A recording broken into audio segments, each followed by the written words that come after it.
Os espíritos se formam espontaneamente ou procedem um dos outros.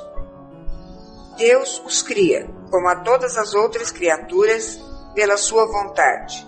Mas, repito ainda uma vez, a origem deles é mistério. Eu não disse, se tem uma coisa que nós podemos falar do Kardec, é que ele é persistente. Já tinha sido respondido isso. E ele volta a perguntar, é Deus que cria o espírito ou cada espírito cria outro? Agora, deixa eu fazer uma pergunta. Se é Deus que cria todos os espíritos, como é que vocês, mães, fazem filho? É meu filho. Olha só, eu carreguei na minha barriga 9 meses. Eu fiz esse ser. Não, nenhum espírito faz outro espírito. Todo espírito é zelado por Deus. Isso precisa ficar muito claro.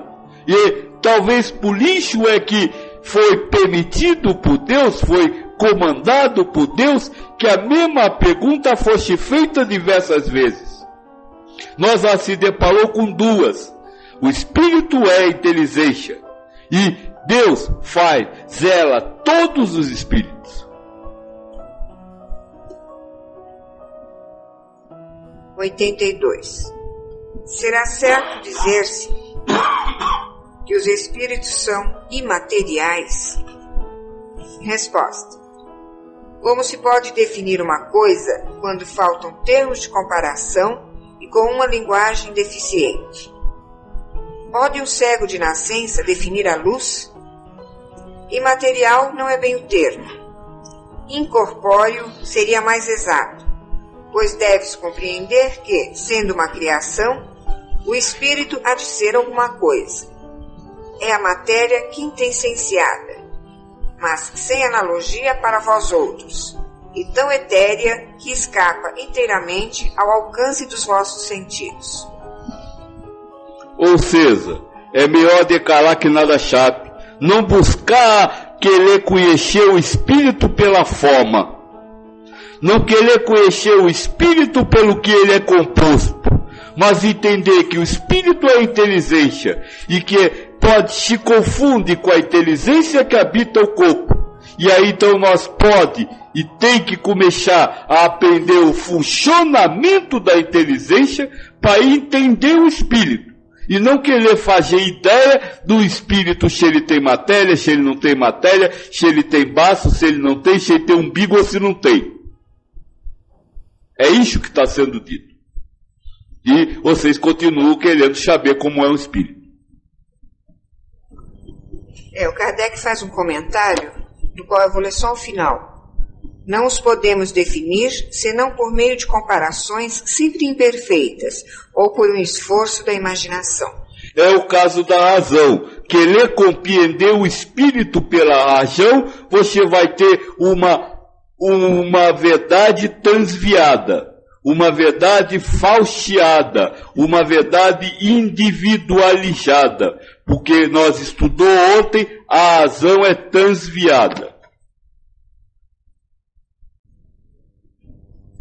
Pergunta número 83. Os espíritos têm fim? Compreende-se que seja eterno o princípio de onde eles emanam. Mas o que perguntamos é se suas individualidades têm um termo.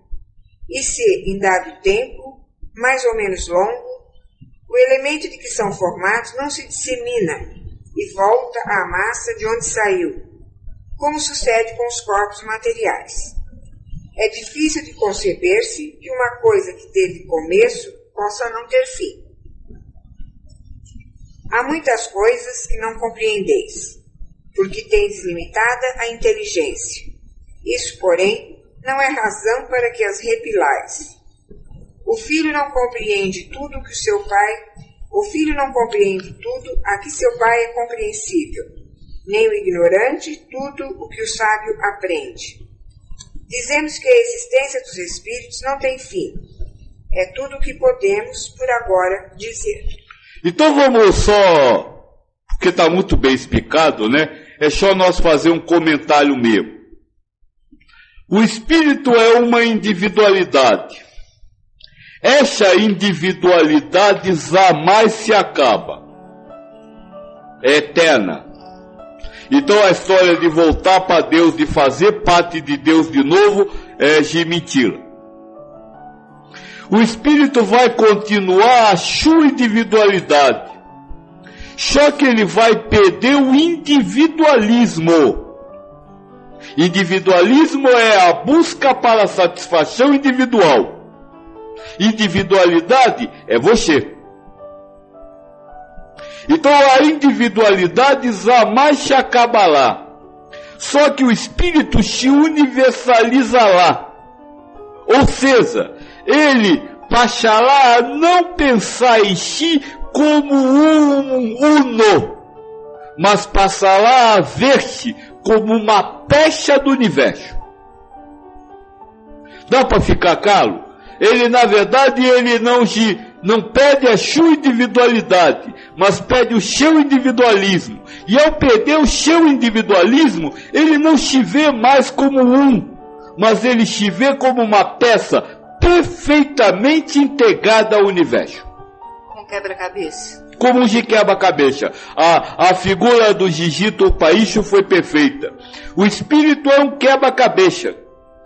O universo é um quebra-cabeça. E cada espírito e cada matéria é uma partezinha desse quebra-cabeça.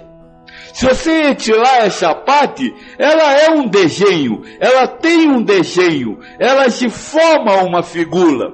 Mas a figura que este espírito faz, que esse espírito tem, a individualidade dele, só tem alguma valia, só de, como fala assim, só representa alguma coisa quando perfeitamente integrado no seu lugar no universo. Aí aquela figurinha individual passa a ter um valor universal.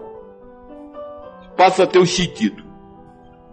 A Elipe pergunta, isso acontece quando o espírito passou por todas as etapas de evolução?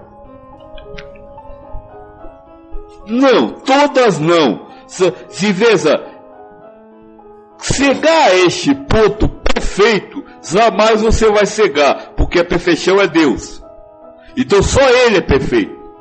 Agora, o processo de evolução é exatamente isso. É o processo de perda do individualismo e a consciência universalista. Você ganhar a consciência universalista. Então, quanto mais você vai se aprofundando no processo, mais universalista você vai ficando. Agora, se integrar perfeitamente tá bem longe da gente, viu?